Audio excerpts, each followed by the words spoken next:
hopefully going. Let me just see. Because I like seeing to make sure. Sometimes it seems like, misclicks happen. Just things like that. I don't know. Plus, I'm starting early, so got to. Oh, good. It is there. Yay. All right.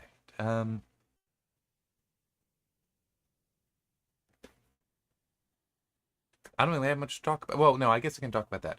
Um, so I think I mentioned last week that because I don't want to start talking about the episode of Star Trek: The Animated Series, BEM, season 2, episode 2, but it was the first one produced for season 2, so doing that one first.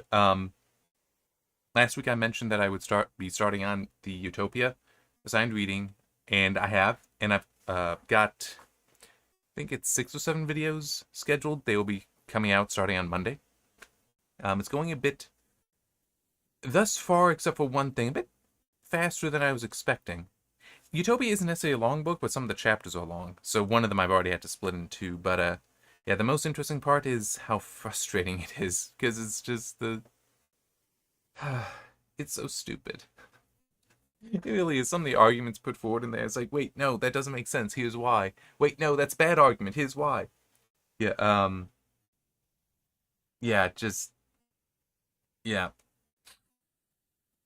My memory might not be perfect on Utopia, but it is accurate that yeah, it's not a place you actually want to live in. It's a miserable location, and it is also the book itself has got various contradictions in there where it's even if you want to try to say, oh well, no, that's not really a contradiction. It was just like yeah, they stated one thing and then they stated another. You're just assuming that they meant it so strictly that there's a contradiction. It's like okay, but it undercuts their argument. So yeah. Anyway. So yeah, those will be coming out. Um, I don't, with a lot of luck, maybe I'll be able to finish it off. Probably not. Tomorrow, but probably not. It'll probably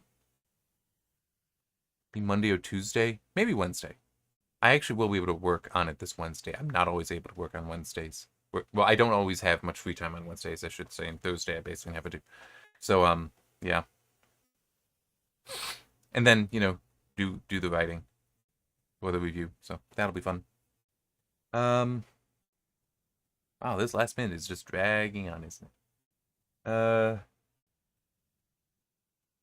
I really wish that more were coming to mind to talk about stuff, but it's like I already talked about last week the putting the out the videos on how I do the video processing. Where I take it off the discs and put it on my server. Um, those went live, although I thought I had, and then I forgot, and then apparently I forgot. Discovered today I forgot.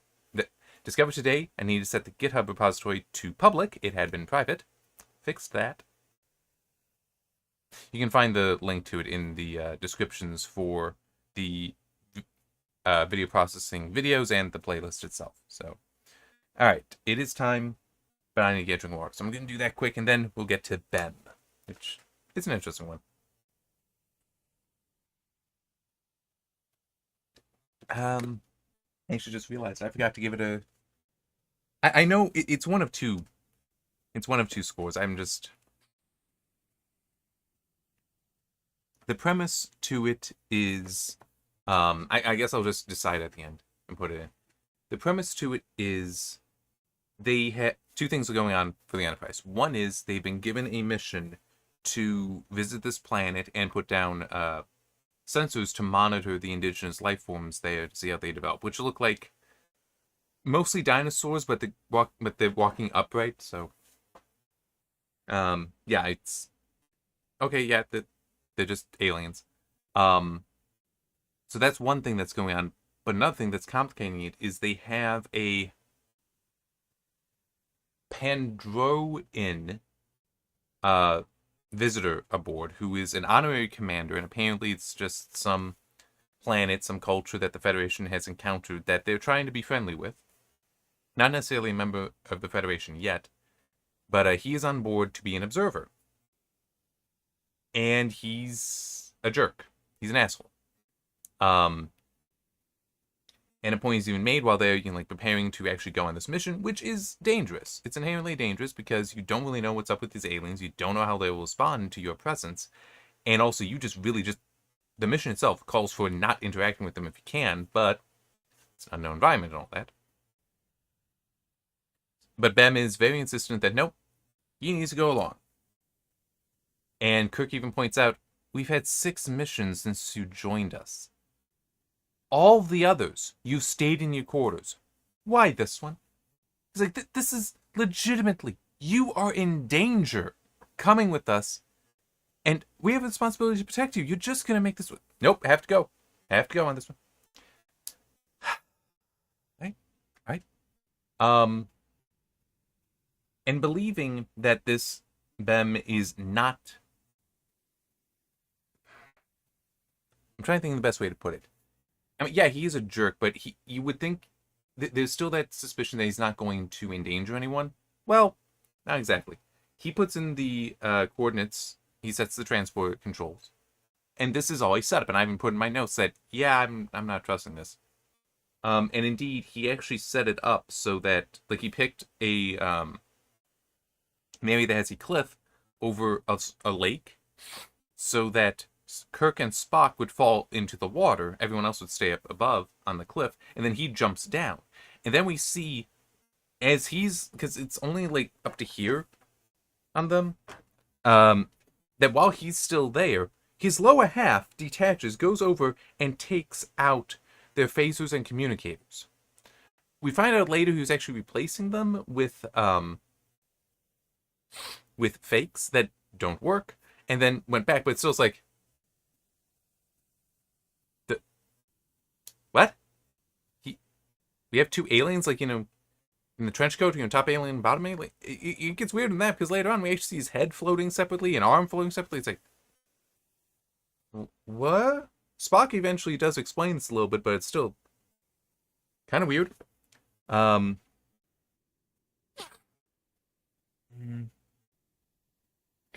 with this, there's also a sensor anomaly on the planet that is growing, so it's blocking things. And one thing that I do want to note, I actually find it interesting, it's not in the trivia, because I don't recall it coming up before. Uhura is actually in charge up on the Enterprise, because Kirk and Spock are down, but also so is Scotty. All 3 of them are down on the planet's surface, and that's basically 1, 2, and 3. And there is no Sulu, there is no Chekhov. In fact, Chekhov isn't even in the series. But in theory, Sulu could be, but apparently isn't there, so she's in charge. Good for her, because a point has been made, or had been made, however long ago, that as a bridge officer, she is in the chain of command. She is legitimately, if enough of the officers ahead of her were incapacitated or unavailable, she would be in command of the Enterprise. So we actually do see that here. I guess, oh wait, yeah, no. She was also in command in, that one where all the men were being controlled and taken over, and aged. That's right, by that race of women on that one planet. That's right. So this is not the first time, but still, you'd think that there would still be a mention in trivia. Anyway, coming back to this.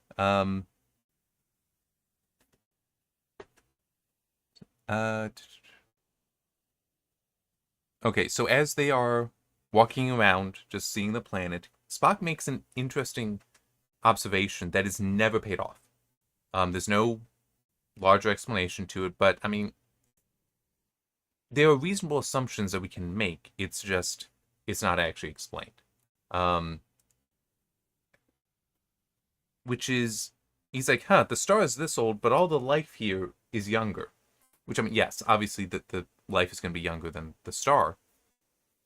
The life on the planet is going to be younger than the star is, because the planet would form after and something cool and be able to support life after. But it's still the implication being, you'd think that life on this planet would have developed earlier than it apparently has. You expect it to be older. Although, also how you can estimate that, because, with mass extinction events and such, especially if they also hit plant life and other variables that go into the formation of it,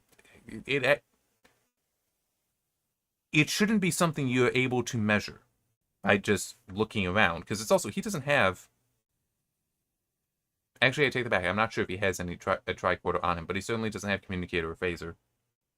But while they're doing that, Scotty and the red shirts with him are like, yeah, go off and take care of that. Bem runs off. Bem just runs off to do his own thing. And Kirk is like, Spock, let's go get him. There you go. Not realizing that they don't have the proper equipment. And as they chase after him, Bem finds himself against like a bunch of bramble, against a bunch of thick branches. And this is where we see his head comes off, his arm comes off, his legs come off and all that, and just floats through. How they're floating, not explained. But they get over there. I don't remember where it is, when it is. Oh. No. It's... He eventually gets captured. And Kirk and Spock are like... Well, Kirk is like... We gotta take care of this. We gotta rescue him. He's a jerk, but we are still responsible. We gotta take care of him. So they decide to go forward to try to get him, but are caught. It's like, alright. That, hey, we got phasers, set them to stun, let's go. They're not doing anything. And so now they're in cages just like Bem is in the center of this alien village. Not a good situation. But as they're talking, Bem does reveal that, yes, he took their communicator and phasers, but he also still has them, and so he has his lower half walk over. How exactly it gets out of the cage actually doesn't make any sense, because it's large enough it wouldn't be able to walk through. Like, if your lower half could get through, so could all of you, because you can bend down. But anyway, goes over and hands them their stuff. The correctly functioning stuff. And this is when Spock then explains, oh, he's a colony life form. So apparently Bem is the entity from the combination of these multiple different life forms that have their own places in the body. And it's like, okay, that's odd. Doesn't make any sense. But okay. I mean, it's just, I don't know how you can explain the idea of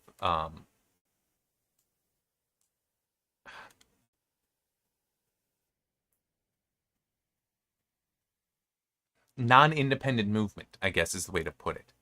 That you can have... is the intelligence only in the head, or is the intelligence throughout? And that he's somehow able to just communicate to the other parts to go do it. It doesn't make much sense. Unless it is, they're each a separate individual, and Bem is, the head is the voice piece. Maybe? I don't know. Excuse me. Definitely one of those, it's the animated series. We can basically draw anything we want. Definitely that, which, I mean, hey, credit where it's due. He also explains, though, why he took it, which is just the whole, oh, well, you guys are far too dependent on these things, so of course I took them away, because we have to see what you are capable of without them. I mean, I grant there is that aspect of being overly dependent on your tools. However, they are still your tools, and if you expect them to be there and they are removed, that's not helping the situation. Like, that's not a test for what can you do without them. That's a test for what are they going to do to me when they find out I'm a thief. Unfortunately, it's Kirk and Spock. They're refined enough to not beat the shit out of him, but he does have it coming. And he's just continuously insulting them. And Kirk is just pointing out, we're in this bad situation because of you. It is your fault. Why are you constantly complaining? I mean, he's just... Bem is an overly critical... He's completely critical of everyone else, never himself. Basically, it's like he has no concept that he can contribute to the situation, and has. He has made it. Anyway, they got the phasers, and are using a phaser to cut ropes. That one I can't figure out. I mean, I guess in theory it can, but it's like... Knives are a thing, and useful, Now I'm just thinking, a phaser with a bayonet.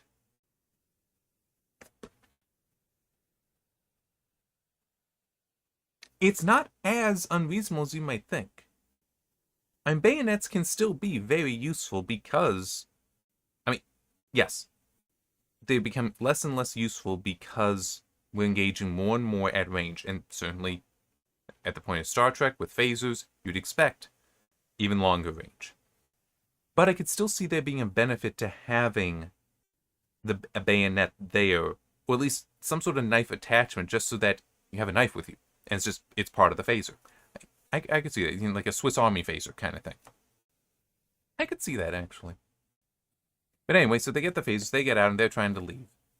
And phasers set to stun, so they can stun the aliens when they encounter them. At which point, now this entity that's just floating, glowing lights, is like, "What are you doing?" Although it's a woman's voice. It sounded like Nichelle Nichols. Here, let me actually look, because I do pull up the IMDb, or at least the trivia. To look at it that way. Yeah, was her. Yeah, that's what I thought. Jimmy Doohan was Bem. It's funny. It's not always that I recognize his voice. He's decent at changing it, but he does seem to have like only one or two other alien voices. And he just does a lot of the work. He does a lot of the voice work. And hey, good for him. Good for him. Anyway, the entity is very protective of the species here, and are like, you're not going to harm them. So there's that, holding them in stasis, talking to them like this. But also it's like, what are you even doing here? And Kirk is honest and says that, well, we're here to monitor them, to classify the planet and to test them. He probably shouldn't have actually said that. I mean, not that he should be dishonest, but we're here to classify the planet and to monitor this life to find out more about it. Because that doesn't seem as bad. The entity is like, no, you're not. I'm not letting any harm come to these. It's like, could have been clearer that it's like, yeah, when we say test, I don't mean like poking and prodding. I mean, we're just gonna watch and see what they do. So yeah, that does not go over well, and because of that, they are captured and put back into the cages. And Bem is there, and again, just, man, Kirk, you're really incompetent. The Federation promised me and my people that you were the best commander there is, but every single thing you do fails. And Kirk is still like, dude, you're the one setting up every failure. You're the one causing all of the problems. What are you talking about? But Bem, he is completely arrogant and fully sees it as, I mean, at least the way he's always coming off to me is he just sees himself as better than all of them. And so it's like, no, I'm fine. I don't have to worry about any of this. I'm just going to leave. So he does. He just disassembles himself, leaves. And Kirk, found out a little later, is like, you have to get him. You have to go after him. Because they still have their communicators. The phasers, the entity took away. So he's like, all right, entity, this is Captain Kirk. I'd like to talk to you. You can try to sort this out. That kind of thing. It's like, it's not working. By the way, the sensor anomaly has been growing. So I think I mentioned it before. If not, there's a sensor anomaly that's preventing the ship from scanning the planet and finding them. Especially since until recently they didn't even have their communicators. So there's that cut off, and that's potentially still just interfering with the communicators. But he's like, Spock, what do we do? And Spock's like, well, it'll drain them fast, but if we connect them in series, that'll get to work. And then we get something kind of stupid to happen, which is Kirk tosses his over to Spock. Spock then puts them together and tosses it back to Kirk. And it's like, okay, fine, Kirk can't do this on his own. But Spock couldn't just like tell him how, or Spock couldn't be the one on the mess. Whatever. Now Kirk has his like entity, like to talk to you, straighten this out, and the entity does appear and starts talking with them. And it's like, he basically explains that, look, we're perfectly happy to leave here. We truly mean no harm. It was just to observe, and if you want us gone, we'll go, and therefore end any interference with the species. And hang on, I just want to check. Yeah, he also does promise that he will just tell the Federation, leave the planet alone. Indeed, at the end, he does declare a quarantine on the planet, so no one should go there. So it is the entity's like, you know what? I'll believe you. Like, that's fair. That's all I want. And it's also stated a little later, and I think the entity does say some things that are suggestive of this. That basically, it's doing to the species what they want to do. It is observing them, potentially also created them, and is using this as its own lab. And it's like, you know what? I just don't want the interference. If you go, we're good. We're good. So, at that point, it lifts the sensor anomaly such that Kirk is able to hail the ship and have a team beam down to get them, but also the whole, we gotta get Bem. He's worthless. He's annoying. But still our responsibility, so we gotta go. But he does order all of them. Turn the phasers down to the lowest, the absolute lightest stun setting possible, okay? And only use them if absolutely necessary. All right. It does shortly become absolutely necessary, but they are able to drive the aliens off long enough to take Bem, to get Bem, who has actually been humbled by this, and it's like, huh, I actually did screw this up, didn't I? Yeah. The entity now returns and it's like, dudes, why are you still here? You said you were going to go. You're still here. I'm seeing you here. This is a problem. And Kirk just explains the whole, I got a responsibility to get him out of here. Just like you are responsible to your species here to protect them, I'm responsible to protect him as well. And he's like, you know what? I get that. There's some wisdom here that's like, yeah, okay, you're fine. Not going to punish you. But Bem is like, I have failed. I was sent only to observe, but instead I have judged. That is not what my role was. I was not to do that. I shall disassemble. It's like, wait, what? So apparently the whole, colony life form aspect break apart, never to be reformed, so Bem would cease to exist. And the entity is actually the one that then starts talking with him, being like, no, don't. Why would you even do that? There's no need for that. It's like, but I need to be punished. Punishment? What's that? Revenge? I mean, it's kind of weird, but basically the entity is just like, I mean, punishment's only necessary if punishment is only appropriate if necessary for correction. But that otherwise, just learning, like, you can learn from this and not make this mistake again.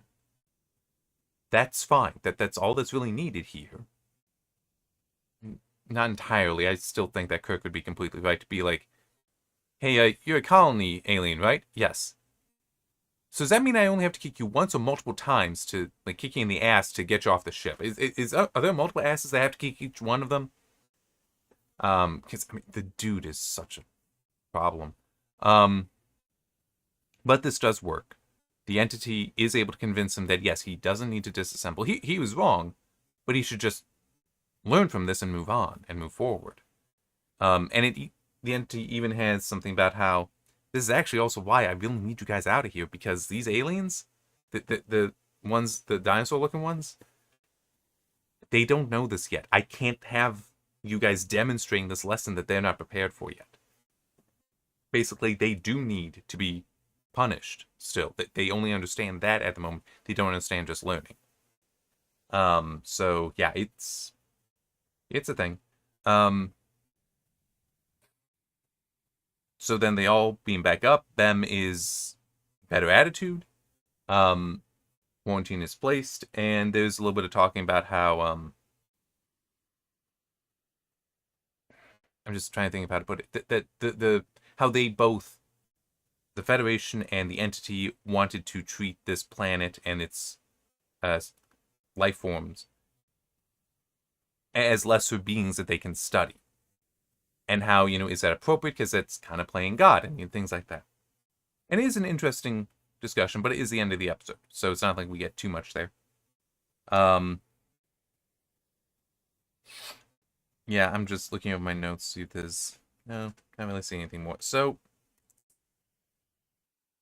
how would I categorize this? It's weird, because on the one hand, yeah, I think I can say I did enjoy it. I don't necessarily think it's that good, but is it weak recommendation or straight recommendation? It's one or the other.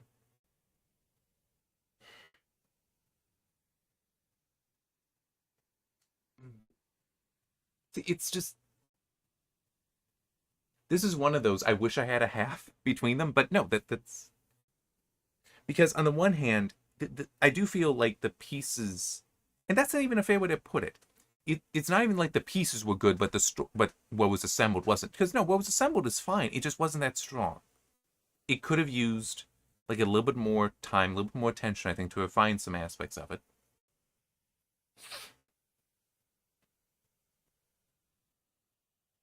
I think, yeah, I think I have to go with that. Because the one thing that could be the strongest that would push me down to a weak recommendation would be the ending with them and the entity talking. That's the one that would have the most chance of pushing me down. But honestly, it was actually kind of decent. It was still, I mean, even if punishment sometimes is what leads to the learning. Like you can't just be oh, you'll learn without the punishment. No, sometimes it is the punishment is what causes the learning. And then also sometimes it's no, person cannot learn, but you still need to punish them. So, there's three situations there, and it seemed to only talk about two of them. But it's you know what?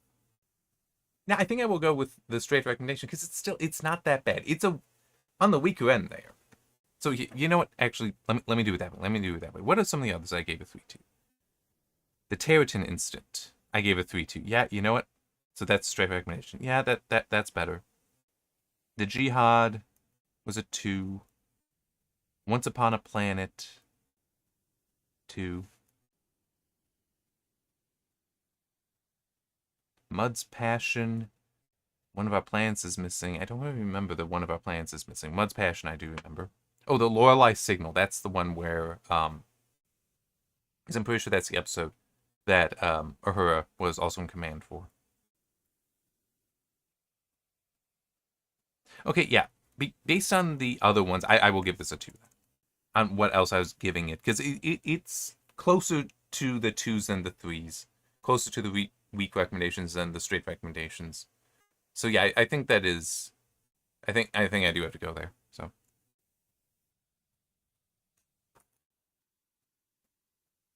And I like to give a little bit of an explanation here. I did enjoy it, but it does have various weaknesses to it.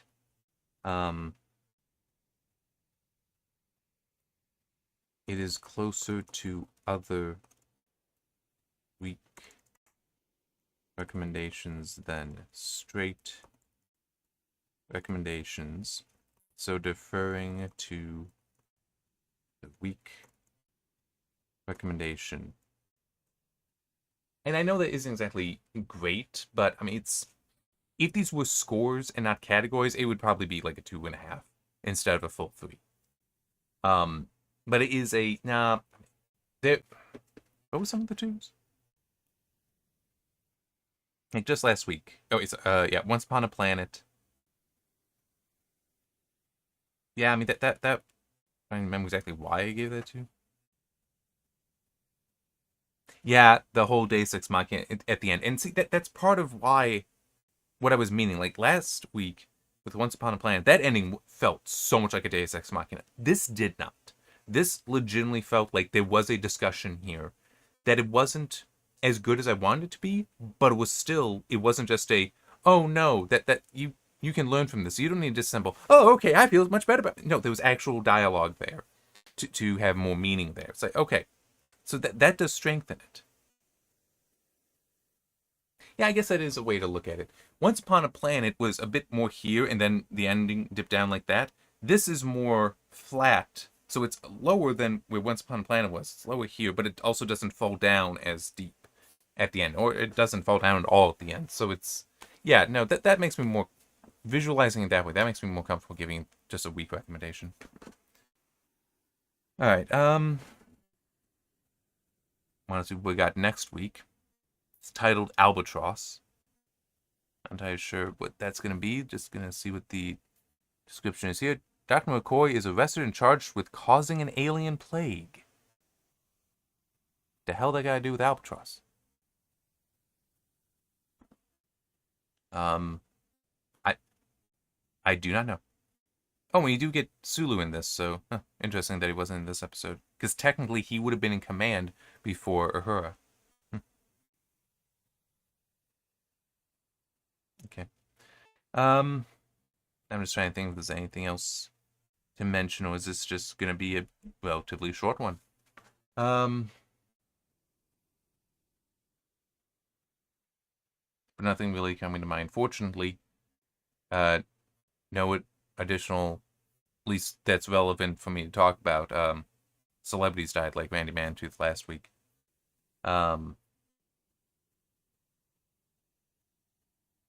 Yep, this just seems to be kind of a boring one. No, hey, let me just pause and think on one thing.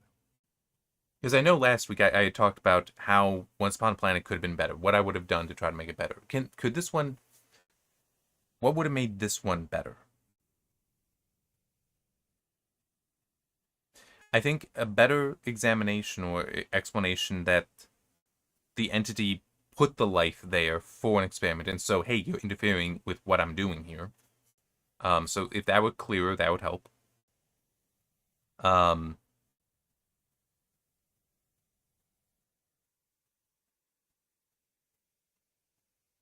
Also a better sense of them, because it's one thing him looking at Kirk with such contempt that he goes off and does his own thing.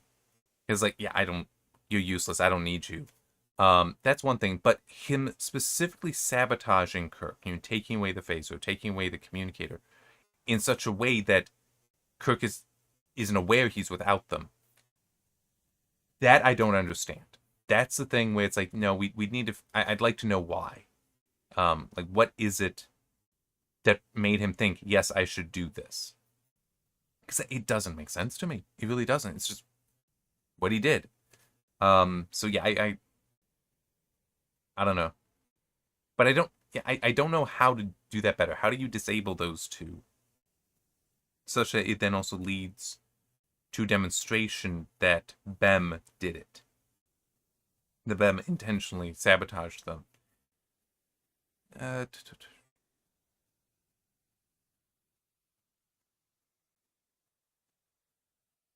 I guess it could be something like if he had a device, like his people had developed a device that can nullify that technology, and he decided to use it. That could work. Um, and you'd still have the same explanation of, well, you're supposed to be able to figure out how to do this. I feel that you shouldn't be reliant on your tools. I could see something like that. That has potential for working, but it's still just an odd thing there with Bem. It's almost like they wanted him to be a little different than he was. Not necessarily by much, but just a little different. More having an air of mischievousness to him, or truly believing that he is that far above them. But then also that I'm pretty sure I did mention, yeah, I did, the whole he was wrong because not only was he creating these bad situations, but he was sent to observe, he also judged, and he was not to judge.